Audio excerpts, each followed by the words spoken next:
My name is Joshua Parker, and before I start this lecture, I just want to give you a little bit of an announcement on what I'm going to change in my channel. First of all, I'm going to be separated into 3 separate categories: the theory, history, and questionnaire. In other words, easy, intermediate, and advanced. If you're ready to dance, let's lecture.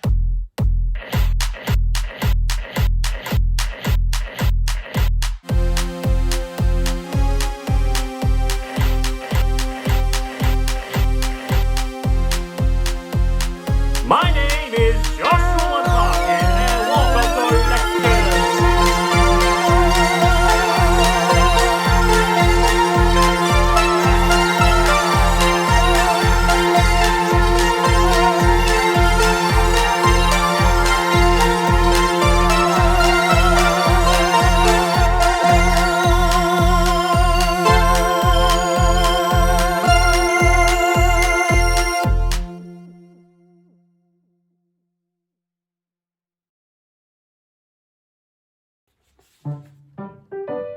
Have you ever asked yourself, what the hell are these numbers in the beginning of the music score?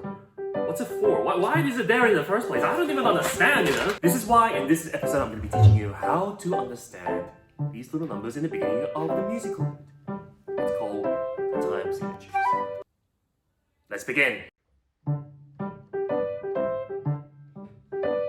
Before I talk about time signatures, I have to talk about the rhythms first. So I'm going to review a couple of things that you have to know when it comes to rhythms. But I'm going to explain to you in a way that you will fully understand. This is the list of rhythms: semi-brief, minim, crotchet, and quaver. However, in America, we call it different: whole note, half note, quarter note, and eighth note. But the American names are much more easier to remember: whole note, half note, quarter note, and eighth note. There's a reason why people use it in this term. So this is the reason why. Whole note. If you split the whole note in half, it'll become a half note. And if you split the half note in half, it'll become a quarter note. And if you split a quarter note in half, it'll become an eighth note. So it's basically mathematics. But because I'm all about the originality, I have to talk about the original names: semi-brief, minim, crotchet, and quaver. And here it is. This is going to be very, very important for you to understand when it comes to names of rhythms. Remember from the second episode of lectures, I told you about the word semi means half. Too hard to remember? Well, I'll make this easier for you. So think about this. You got yourself a circle, and if you slice the circle in half, it becomes a semicircle. Same with the tone. Think of the circle as a tone. Then if you slice the tone in half, it becomes a semitone. I'll make this even more easier. So if you get your baby right here, and if you slice the baby in half, it's called a semi-baby. Oh yeah. So, the word semi means half of something. And let's look into this word semi-brief. Doesn't it basically tell you that this rhythm has been halved from something else before? A brief. If you put this from a crotchet point of view, semi-brief has 4 crotchet beats. Then, how many does a brief consist? 8 beats. A brief consists 8 crotchet beats. It consists 2 semi-brief beats. That's what a brief is. Brief was a rhythm that was used before the semi-brief. So now I ask myself, what do they call a brief in America? A double whole note.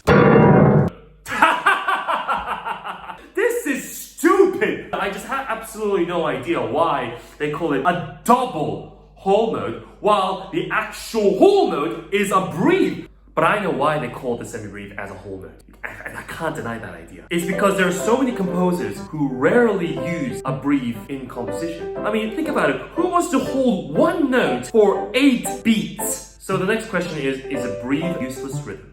Well, it really depends. That's all I can say. It really depends on how creative you do when it comes to writing new composition. So I can't really say that the brief is a useless rhythm because the semi-brief wouldn't exist if it wasn't the brief.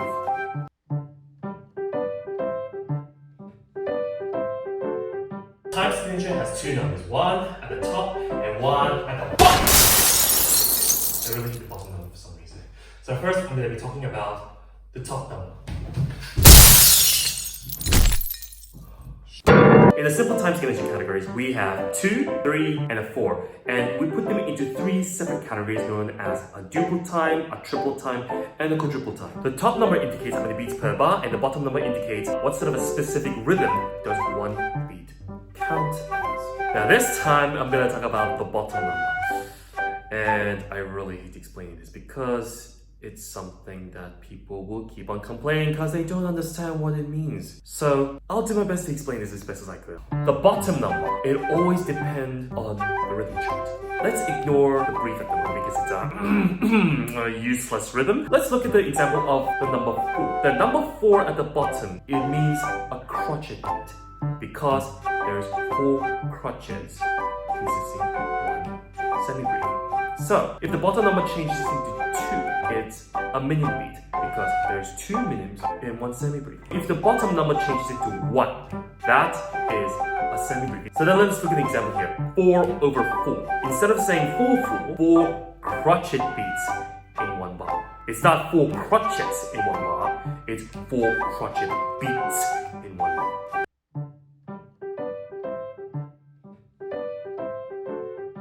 There are 2 types of time signatures. One, a simple time, and a compound time.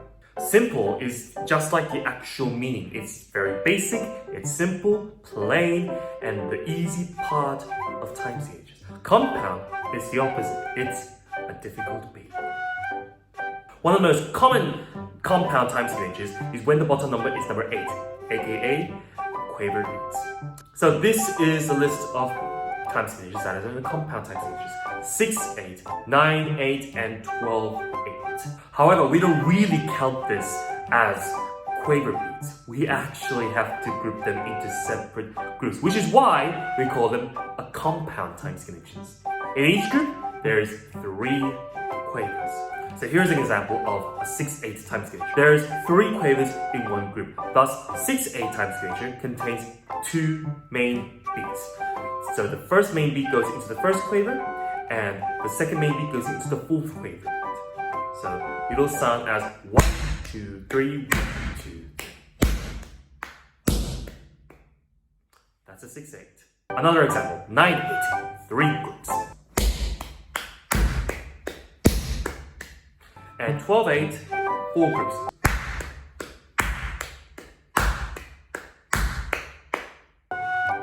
So let me show you the full chart. Simple duple time, compound duple time. Simple triple time, compound triple time. Simple quadruple time, and compound quadruple time.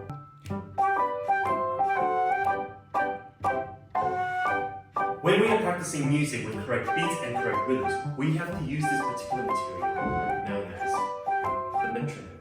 This little thread right here can help you how to play correct rhythms and stable beats.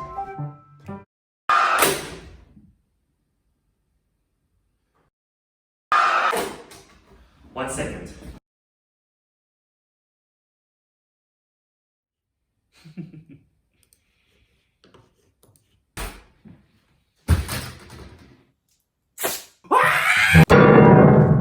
Now, this is a metronome.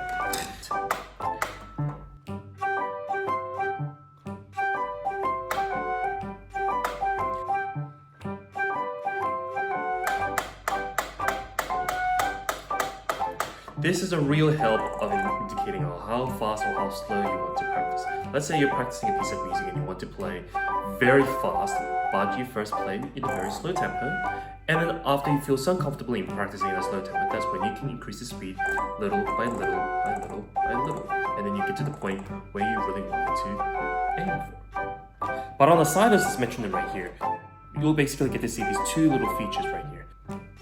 We always wonder, what the hell does this do? Well, basically, this is where it features a bell. Very annoying, I know. However, in each stage, you basically get to see a number popping out. First of all, 6, 4, 3, and 2.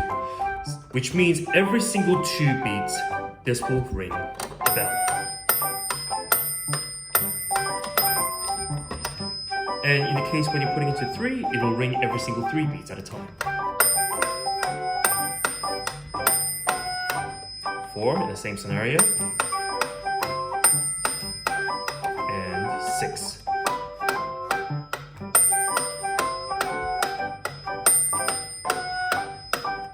And this is how you would practice when it comes to time signatures.